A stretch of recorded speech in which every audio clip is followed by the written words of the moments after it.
വെണ്ടയ്ക്കായും മുട്ടയും കൂടെ എങ്ങനെ തോരൻ വെക്കാം. 250 ഗ്രാം വെണ്ടയ്ക്ക അരിഞ്ഞെടുത്തിരിക്കുന്നത്. പാൻ അടുപ്പത്ത് വെച്ച് 3 ടേബിൾ സ്പൂൺ എണ്ണ ഒഴിച്ചു കൊടുക്കുക. കടുകിട്ട് പൊട്ടിക്കാം.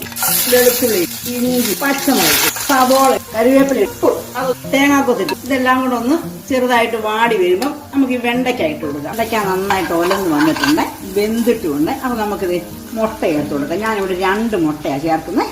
മുട്ടയ്ക്ക് ആവശ്യമായ ഉപ്പിട്ട് കൊടുക്കാം. കുരുമുളക് പൊടിയും ഇട്ട് കൊടുക്കാതെ മിക്സ് ചെയ്യും. ഓർന്ന് വന്നിട്ടുണ്ട്. മഞ്ഞപ്പൊടി ചേർത്ത് കൊടുക്കണം.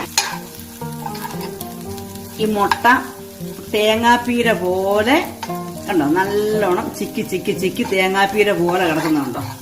അതുകൊണ്ടാണ് ഞാൻ പറയുന്നത് തേങ്ങാപ്പീര ഇടുന്നതിൽ നല്ലത് തേങ്ങ കൊത്തി ഇട്ടിട്ട് മുട്ട ചിക്കി തേങ്ങാപ്പീര പോലെ ആക്കണം.